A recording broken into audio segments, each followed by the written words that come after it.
മതത്തിനും വിശ്വാസത്തിനും അതീതമായി പരസ്പരം സ്നേഹിക്കുകയും ബഹുമാനിക്കുകയും ചെയ്യുന്നിടത്താണ് ദൈവസ്നേഹം ഉണ്ടാകുന്നതെന്ന് കേന്ദ്രമന്ത്രി ജോർജ് കുര്യൻ പട്ടാരം വിമലഗിരി ധ്യാന കേന്ദ്രത്തിൽ ആർമണ്ടച്ചന്റെ ദൈവദാസ പദവി പ്രഖ്യാപനത്തിന് ശേഷം നടന്ന പൊതുസമ്മേളനം ഉദ്ഘാടനം ചെയ്യുകയായിരുന്നു അദ്ദേഹം. ദൈവത്തിലേക്ക് എത്തുന്നത് എന്നത് വലിയ കാര്യമാണ്. ദൈവത്തെ പോലെ ആരാധിക്കപ്പെടുക എന്ന് പറയുന്നത് സ്വർഗീയമാണെന്നും കേന്ദ്രമന്ത്രി ജോർജ് കുര്യൻ പറഞ്ഞു. ദൈവത്തെ പോലെ ആരാധിക്കപ്പെടുക എന്ന് പറയുന്നത് അത് സ്വർഗീയമാണ്. തീർച്ചയായിട്ടും ആർമണ്ട് അച്ഛൻ ദൈവത്തിലേക്ക് എത്താനുള്ള ഒരു വഴിയായി മാറുകയാണ്. ഈ അവസരത്തിൽ അദ്ദേഹവുമായിട്ട് ബന്ധപ്പെട്ട എല്ലാവരെയും ഞാൻ അഭിനന്ദിക്കുകയാണ്. ദൈവാനുഗ്രഹമുള്ളവരാണ്.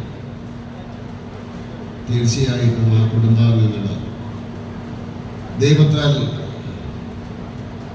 അനുഗ്രഹിക്കപ്പെട്ടവരാണ്. തലശ്ശേരി അതിരൂപത arch bishop Mar Joseph Pamplany അധ്യക്ഷത വഹിച്ചു. ഫോട്ടോ അനാച്ഛാദനം arch bishop Mar George Valiyamattam നിർവഹിച്ചു. Arch bishop Mar George Njaralakattu, MLA-മാരായ സണ്ണി ജോസഫ്, സജീവ് ജോസഫ്, ജില്ലാ panchayat vice president Binoy Kurian, father Thomas Karingadayil എന്നിവർ സംസാരിച്ചു. News bureau, Iritty.